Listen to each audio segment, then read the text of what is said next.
देश और दुनिया की तमाम छोटी और बड़ी खबरों के लिए हमारे चैनल को सब्सक्राइब करना न भूलें और बेल का बटन जरूर दबाएं। नमस्कार दोस्तों, स्वागत है आपका देश लाइव में और आपके साथ मैं हूं आशिमा त्यागी।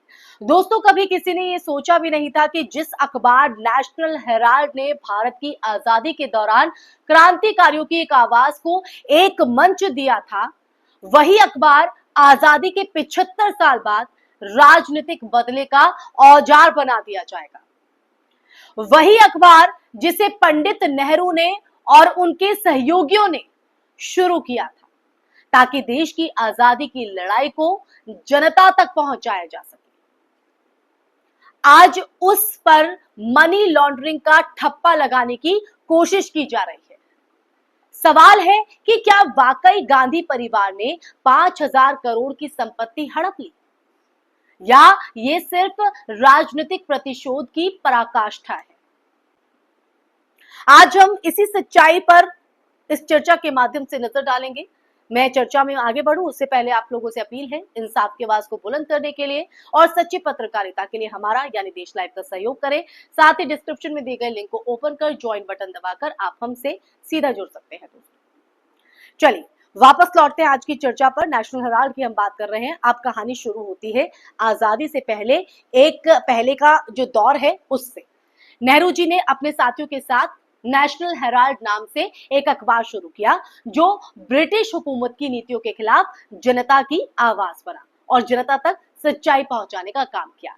लेकिन देश आजाद हुआ, जमाने बदले और अखबार की हालत भी बिगड़ दी गई। धीरे धीरे अखबार घाटे में चला गया और कांग्रेस जो इसे अपनी विरासत मानती थी, उसने इसे जिंदा रखने के लिए 2002 से 2011 के बीच 90 करोड़ रुपए का ब्याज मुक्त कर्ज दिया ताकि कर्मचारियों की तनख्वाह, टैक्स और ऑपरेशन के खर्चे जो है वो चलते रहे। ये कर्ज नॉन कमर्शियल उद्देश्य से था और चुनाव आयोग के नियमों के मुताबिक कोई भी राजनीतिक दल ऐसा कर सकता है।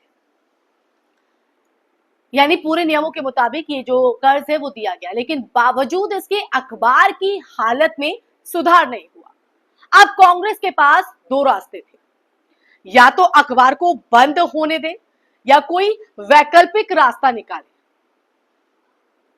सोनिया गांधी और राहुल गांधी ने दूसरा रास्ता चुना, यानी वैकल्पिक माध्यम यहां पर चुना। उन्होंने यंग इंडियन नामक एक नॉन प्रॉफिट कंपनी बनाई और 50 लाख रुपए देकर नेशनल हेराल्ड के ऊपर जो 90 करोड़ का कर्ज था उसे इक्विटी में बदलकर AJL यानी कि एसोसिएटेड जर्नल्स लिमिटेड से यंग इंडियन को ट्रांसफर कर दिया गया। यानी कांग्रेस ने अपने पैसे वापस नहीं लिए बल्कि अखबार को जिंदा रखने की कोशिश की। अब यहीं से असल खेल जो है वो शुरू होता है। नेशनल हेराल्ड पर जो राजनीति हम देखते हैं यहीं से एक्चुअली वो शुरू होती है, राजनीतिक खेल।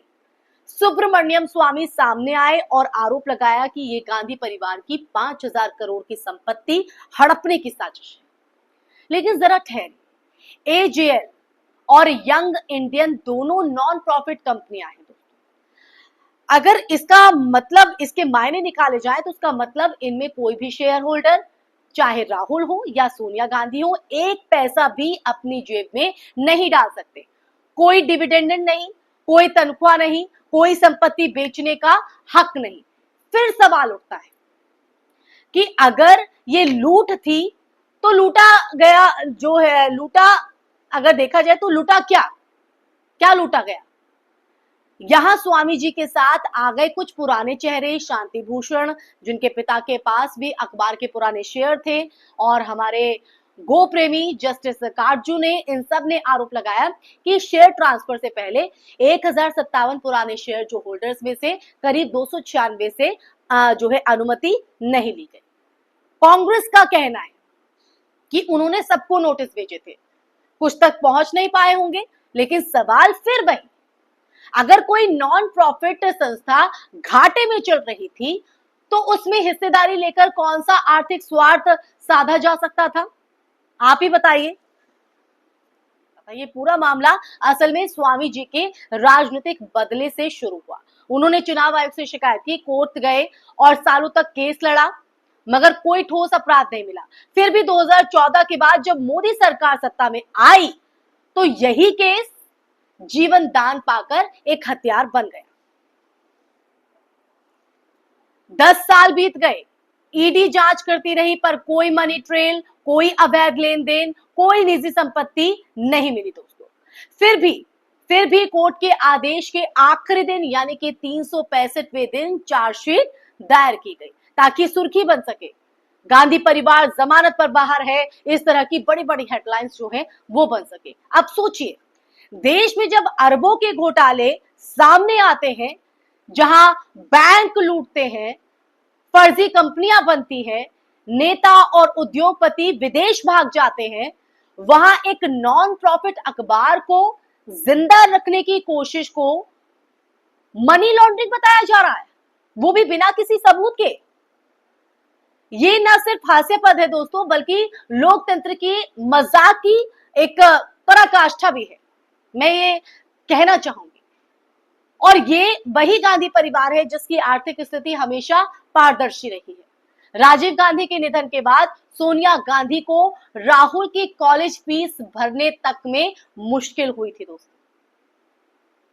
ये पारदर्शिता कम है क्या? और ये कोई अफवाह नहीं बल्कि सार्वजनिक तथ्य है। उनके चुनावी हलफनामों में दर्ज है कि उनकी संपत्ति कितनी है।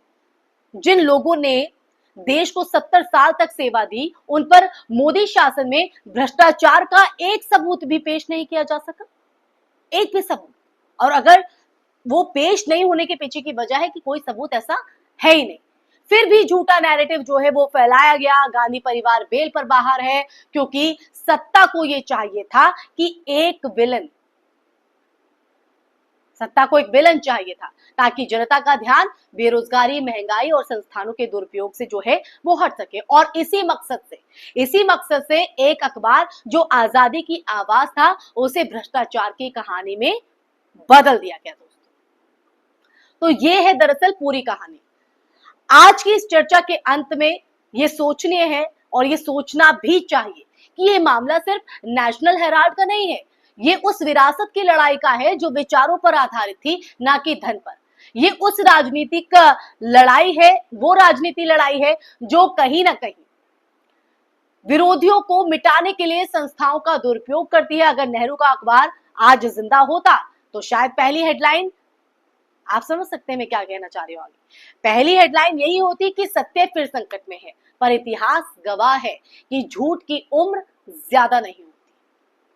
इसी के साथ इस चर्चा में फिलहाल के लिए बस इतना ही। ये चर्चा आपको कैसी लगी कमेंट बॉक्स में कमेंट करके जरूर बताइएगा। नेशनल हेराल्ड मामला जो ये है, जो बार बार सुर्खियों में आता है, इसको आप किस तरह से देखते हैं? और ये देश लाइव ने इस चर्चा के माध्यम से सच्चाई रखी है, पूरी कहानी आपको बताई है, इसके बारे में आपके क्या विचार है कमेंट बॉक्स में कमेंट करके जरूर बताइएगा दोस्तों। साथ ही इस वीडियो को ज्यादा से ज्यादा शेयर भी कीजिएगा और हमारे चैनल देश लाइव को सब्सक्राइब भी कीजिएगा। नमस्कार, फिर हाजिर होंगे ऐसे ही मुद्दे के साथ।